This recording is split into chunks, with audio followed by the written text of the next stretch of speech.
This miracle was the last straw for those Jews and chief priests and the elders of the church and those who kept the law strictly. Now they had what they needed to get rid of Jesus. Their thought of any usurper, of anybody who has a movement, is to eliminate the leader and the movement will fail. That is their thinking. And why did they want to do this?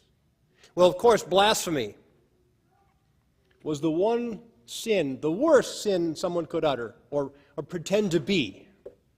No one is God but God. It says so in the first commandment, given by God to Moses and the people of Israel, God's people. That is the most important law of all. And yet, Jesus chooses to take a major risk and bring Lazarus back to life, knowing full well what that might mean for him and ultimately for his disciples. And yet, here he was in a land with people who were going to stone him to death just a little while back, 2 miles from his final destination, Jerusalem, 2 miles from his demise, 2 miles from the site of his ultimate sacrifice, 2 miles from the salvation of the world. He was getting closer to all of this. His mission was about to reach its climax. And yet, he waits 2 more days upon hearing the news of Lazarus so that all this might happen. Of all the signs that Jesus did, this is the biggie. Until, well, you know what's coming next. We'll be celebrating in 2 weeks. Jesus waited till his friend was dead in order to prove a point. The Jewish law said 3 days and the soul leaves the body, and it's been 4 days, so he is really not there anymore. Not a part of him was there anymore. Not his body, not his soul, nothing. And let's face it, his timing was poignant. He had opportunities before to save people and wait for them to die. You know, the centurion's son, who was very sick, and Jesus told the centurion, "Go home, your son's fine." He could have done it then. When the little girl, he said, "Talitha cum," and she gets up. He could have then. But timing is everything with Jesus. It's everything with Jesus. He's on his journey to Jerusalem. His mission is in Jerusalem. His mission is on the way to Jerusalem. Healing people, bringing them back, casting out demons, and all that kind of thing. And this is not some stranger that Jesus allows to die. This is his friend. His friend, I imagine, has been with him through thick and thin. Jesus has a stake in this. He's got some skin in the game. This is probably not easy for him. And although he was the Son of God, had insights, this probably hurt him badly. So in this death and resurrection story, Jesus converses with Martha and her sister Mary. He sees their faith in him. He teaches them in this moment to try to expand their faith to a larger understanding of what it means. To include resurrection as they know it, and also to add the words, "I am the resurrection and the life," to indicate that now is life too. Resurrection happens in some cases now and in the future. Wrap your heads around that. And this is before he brings Lazarus back from the dead. He says the words, "I am the resurrection and the life," but what does this really mean? Why add the word life in the same sentence as resurrection? Not resuscitation, but resurrection. There's a difference. Well, a resurrection without life would be meaningless, wouldn't it? Or do the two go hand in hand? Does resurrection ultimately mean life as well? We know that from experience that simply existing is not life at all. Real life is full of love and hardship and loss and gain and friends and enemies, learning new things and etc., etc., saying goodbye to other things. Jesus was made human so that he might and could experience all of this through our eyes and build bridges with us because he was human and experienced all this as human.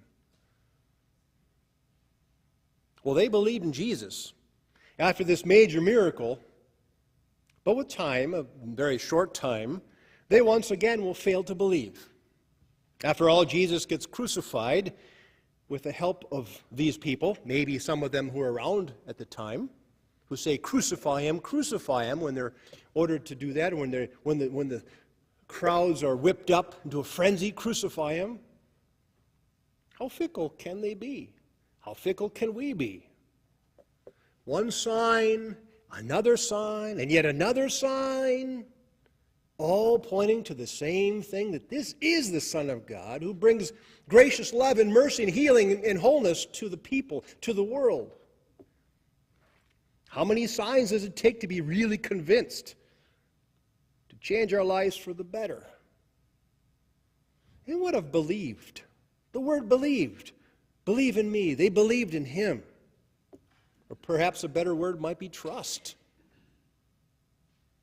How long does it take us to trust? The disciples have been with Jesus for 3 years. They've seen a lot of things. They've heard him do things. They've witnessed. They felt part of this. And yet, where is their trust in him? How come Peter couldn't walk on the water?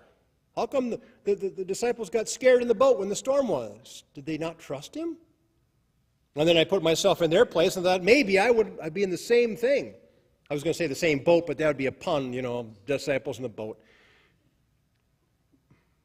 But where is that? How long does it take us to build trust? It depends on what the situation is and who it is that we're trusting. Sometimes it takes days, weeks, years, and something this major to trust. Because they too were hiding after the crucifixion. Rome had done its work. The chief priests and elders of the church had done their jobs, eradicated the blasphemer, the head of this whatever radical movement was going on, and so they can get back on track, practice and believe the way they've always done this, and practiced and believed, to continue the way the things that were supposed to be, right? And was that really the best way? Or is it simply the easiest? Jesus showed them another way several times, several signs. He shows us another way, a way of life that is true to his resurrection, his hope, his way of life, God's mission in the world.